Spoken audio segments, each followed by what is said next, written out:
قارون اللہ پاک کے نبی حضرت موسیٰ علی نبینا و علیہ السلام کا چچا زاد بھائی تھا. شکل و صورت میں بہت خوبصورت بھی تھا. آسمانی کتاب تورات شریف کا بہت اچھا قاری بھی تھا. پھر اللہ پاک نے اسے مال عطا فرمایا. بہت مال ملا. اتنا مال ملا کہ روایت کے مطابق جب قارون سوار ہو کر نکلتا تو کئی خچروں پر اس کے خزانے کی صرف چابیاں لادی جاتی تھیں. کئی خچر، صرف چابیاں، خزانہ نہیں، یعنی چابیاں اتنی.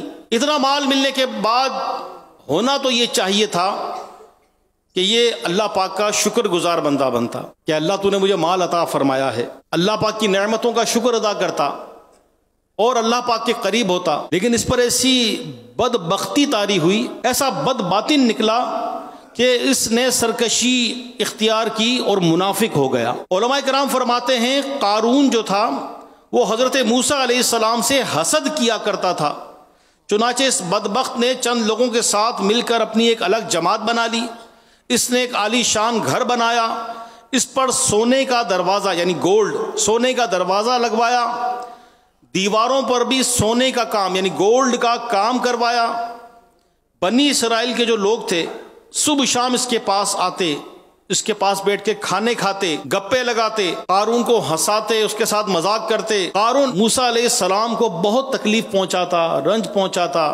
اتنی اس کی خباثتوں کے باوجود موسیٰ علیہ السلام اس کے ساتھ حسن اخلاق سے پیش آتے رہے، مگر یہ ہر وقت آپ کو تکلیف دیتا. اس کی سرکشی اور تکبر دن بدن بڑھتا چلا جا رہا تھا. آخر جب زکوٰۃ کا حکم نازل ہوا اور موسیٰ علیہ السلام نے قارون کو بھی زکوٰۃ دینے کا حکم دیا تو مال کے لالچ میں آ کر اس بدبخت نے بے حیائی کی انتہا ہی کر ڈالی. اس نے ایک عورت کو رقم کی لالچ دی اور اس بات پر راضی کیا کہ وہ اللہ پاک کے نبی موسیٰ علیہ السلام پر معاذ اللہ بدکاری کا الزام لگا دے.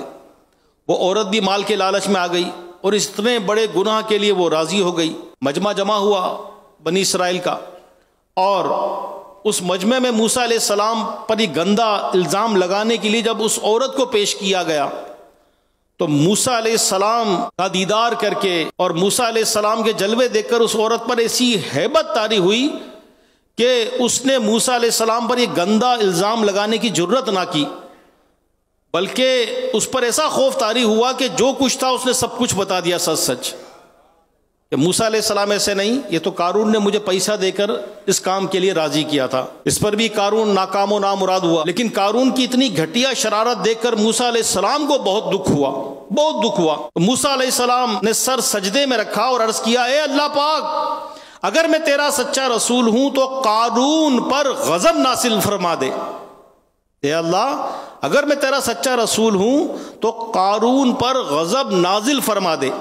موسیٰ علیہ السلام کی دعا قبول ہوئی اور حکم ہوا، اے موسیٰ علیہ السلام، زمین کو آپ کی بات ماننے کا حکم دے دیا گیا ہے، آپ اسے جو چاہیں حکم دے. چنانچہ موسیٰ علیہ السلام نے زمین کو حکم دیا تو زمین نے قارون، اس کے ساتھیوں اور سارے خزانوں کو اپنے اندر دھسا لیا. یہ